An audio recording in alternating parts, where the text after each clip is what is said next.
I want to touch a little bit more on those first two scales I showed you, the minor pentatonic and the minor blues scale. I want to clarify a couple things. I think I explained it relatively clearly, but I really want to drive something home for you. So I'm going to backtrack just a little bit, and I'm going to, right after I backtrack, I'm going to take a step further talking about those two scales. So here at Me Teach Guitar, it's all about making sure you understand what I'm saying, what I'm trying to say, what I'm trying to convey. So here we go. When I showed, let's just deal with the blues scale, which is the minor pentatonic with one extra note thrown in there per octave. Thank you. When I counted it out, I think I did it both ways, but I played the scale in the key of A. How do I know it's A? Well, because whatever our first note is, wherever we're rooted with our first finger, that's going to be the key that we're in, whatever that note is. So I played it 6th string, 5th fret is A. You should know that by now. So when I explained the blues scale, I called out what frets I was playing. 5, 8, 5, 6, 7, 5, 7, 5, 7, 8, 5, 8, 5, 8. I think I went back also and called out what fingers I was using, which is what I really just should have done from the beginning. Assuming you are playing 1 fret per finger, which is how you should be playing now, what I should have done, because the scale moves up and down the neck. So me calling out the frets is a little disingenuous. So I'm going to call out the fingers. I'm still going to be in A. I'm still going to start on the 5th fret, but I'm going to call out the fingers that I'm using. So it's 1, 4, 1, 2, 3, 1, 3, 1, 3, 4, 1, 4, 1, 4. Backwards it's 4, 1, 4, 1, 4, 3, 1, 3, 1, 3, 2, 1, 4, 1. It's tough when you have to think about your fingers instead of them just moving. If I want to go up to the key of B, guess what? I go up 2 frets. This is now a B. 7th fret, 6th string is a B. You should know that. So it's the same shape. Now we're in the key of B. 1, 4, 1, 2, 3, 1, 3, 1, 3, 4, 1, 4, 1, 4, 4, 1, 4, 1, 4, 3, 1, 3, 1, 3, 2, 1, 4, 1. That's B. What does all that mean to me? What does it mean to you? I know what it means to me. What does it mean to you? Well, here's the deal. I also showed you the 12-bar blues. I'm going to record a little 12-bar blues in the key of G. So if I want to start in the key, if I want to do the 12-bar blues in the key of G, we're going to start on a G. I'll just play the power chords. So quick quiz for you people at home. What fret on the 6th string am I going to start on for the G power chord? I'll give you a hint. It's not the 1st or the 2nd, and it's lower than the 4th. It's the 3rd. This is a G. E is open, F, G. So I'm going to record a little bit of the 12-bar blues. Well, I'm going to record 12 bars in G. Let's see here. I'll try to do it pretty quickly. 1, 2, 3, 4.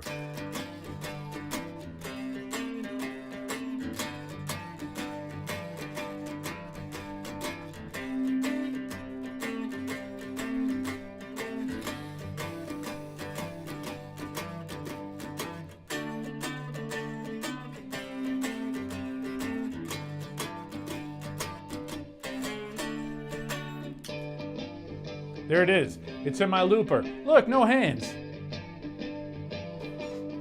I'm going to stop that for a minute. Sorry for the squeaking chair. So what does that mean to you? All right, let's go over the 12-bar blues real quick. It's all going to come home. The 12-bar blues, the 1 chord, go rewatch my lesson if you don't know what I'm talking about, 12-bar blues lesson. The 1 chord is a G, rooted in G, power chord. The 4 chord, we take that shape, move it down 1 string. This is a C. That is the 4 chord is what it's called. It's a C. And then we go up 2 frets to the 5 chord, and it's a D. So we have G, C, D. This is why it's important to know the notes on the neck. For right now, at least the top 2 strings. We haven't touched on the rest of the strings yet, but really work on knowing those top 2 strings. And just by default, if you know the top string, you know the bottom string, because they're both E's, just different octaves. But you need to know when you're playing these power chords where your finger needs to land. G, C, D. So this is a C. This is a C up here. This is a D. And this is a D. So what I'm going to do is I am going to play that blues scale. I'm just going to play the top 2 strings. I'm not, those 5 notes. I'm just going to play those 5 notes on those 2 strings, I hope. Hope my fingers just don't go without me thinking about it. What I'm going to do is when the 12-bar blues is playing the G chord, I'm going to play that blues lick in G. When it moves to a C, I will move up to a C up here and still play those same 5 notes. When we go to the D, I will go up to the D here, 10th fret, 6th string, and play those same 5 notes. So I'm showing you how just knowing that shape, you can play along as long as you know what chords people are playing. If you have a backing track, maybe I'll put a backing track up one of these days. You can play riffs over those chords using either the blues, either the minor pentatonic or the minor blues scale. So here we go. I'm going to show you an example here. All right, here we go. 1, 2, 3, 4.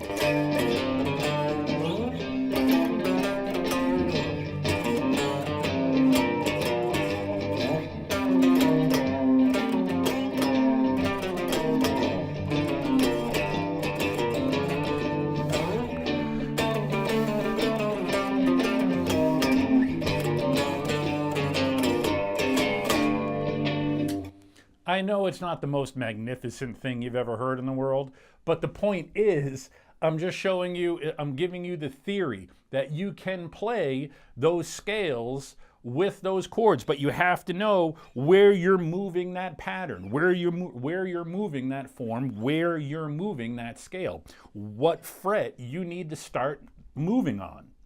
I'll use all the strings this time. I'm going to try to stay away from bends and stuff that normally. I'm really going to concentrate on just playing super stripped down. 1, 2, 3, 4.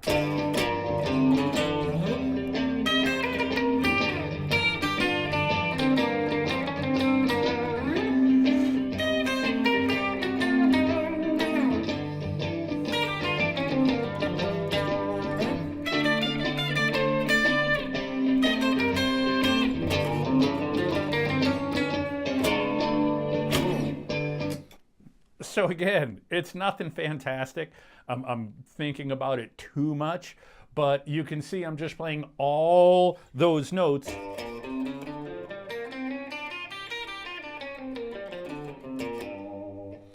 over whatever chord is going on. I'm just playing in that key. One other example I'll show you. So instead of when we go to that C chord, the 4 chord, I was playing it up here on the 6th string. Well, guess what? You can play that shape starting on this C on the 5th string instead. You're taking that shape and you're moving everything down 1 string. So obviously, you're not going to get these 2 notes at the end because there's no string below the 1st. So you can't move everything down. So we're going to be cutting, in essence, if we just go down and not move up the neck, we're going to be cutting off that last string. You remember when I showed you how to tune the guitar in relation to itself. Remember I told you 5 open, 5 open, 5 open, 4 open, 5 open. Remember I said the reason that we have to drop down to the 4th fret on the G string is because the string below that, everything by the nature of tuning, standard tuning, everything is pushed up 1 fret. So if you are playing, here's one more key concept to get. I'm throwing a lot of information at you, but you might as well know. You're a smart crew. You can handle this. So if I'm playing that C blues scale starting on the 5th string, once I hit that B string, I need to shift up 1 fret because that's just the way the guitar is tuned. And then go back down. Did that make sense? So I'm going to do it one more time. 1, 4, 1, 2, 3, 1, 3. Now I have to move up one fret. 1, 3, 4. Then go back down. And then you can finish off up here.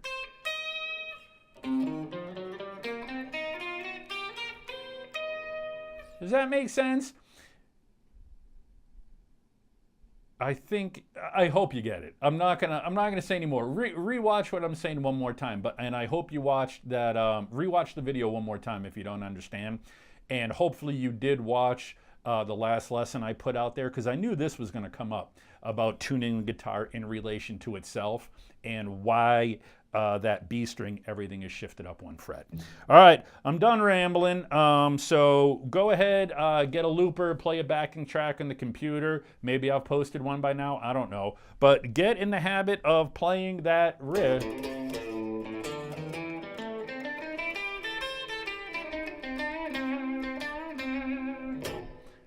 Next, maybe we'll do some bends. I don't know. We're getting closer, though. Keep practicing. You got to practice. All right. All the usual pop-ups that have been here. You know, like, subscribe. Yeah, help a guy out. Whatever. All right.